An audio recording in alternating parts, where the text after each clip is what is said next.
nang lumapit siya sa Pinoy boxing legend at sa misis nitong si Jinky Pacquiao. Patunay raw ng pagpanggap at pagsuporta nila sa batang boksingero. Pero sino ba talaga si Eman Bacosa Pacquiao? Kaano-ano niya si Manny Pacquiao? In this corner, ang batang boksingero. Nagpaunlak ng eksklusibong panayam sa KMJS. Si Eman Bacosa handa na raw ipakita sa buong mundo ang lakas ng kanyang kamao. Eman, kamusta ka na? Maayos naman po. Nanalo ka, di ba? Opo. Pinakilala po kami daddy kay President po. Nagmalaki na po na ako po isang undefeated tapos boxing po.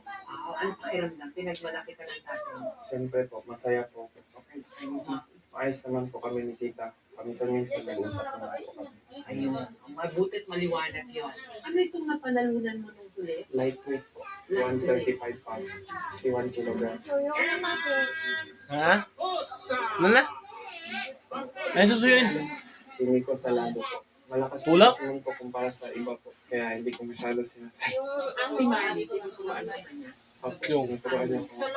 Ano mga tinuturo niya sa'yo? Tinuturoan niya po sa pag-aralan ko po daw yung mga mali ko, yung mga footwork ko, more on training. Sinapay, oh. Man, ikwento mo nga kung paano ang naging buhay mo. Mula nung maliit ka. Nung bata po ako, nag-start po ako ng boxing, 9 years old. Karoon po ako ng interest ng boxing. Sumali po ako sa fiesta doon po sa lugar namin doon sa Tagon. Nakalaban ko po yung isa sa mga bully ko sa school.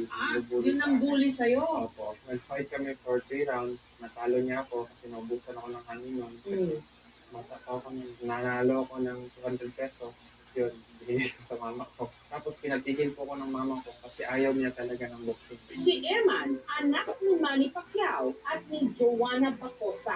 Nung buntis ako kay Eman, tinry ko talaga sa Panginoon na maging kamukha niya yung daddy niya, si Manny Pacquiao, yung katawan, yung lakas. Anak pala eh. Babaero pala si Pacquiao eh. Ang buhay niyo ng mama mo. Mula Babaero pala si Pacquiao eh.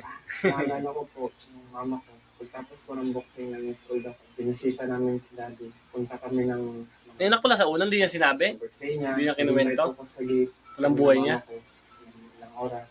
Bakit daw? Siguro hindi rin alam ng daddy ko na nandun ako. Maliit pa lang daw siya, alam na ni Eman kung paano nagkakilala ang kanyang mga magulang. Kwento ko sa kanyang mama ko, una, kita ko sila ni daddy sa workplace niya doon sa Manila. Waitress po siya doon eh. Tapos nagkataon po na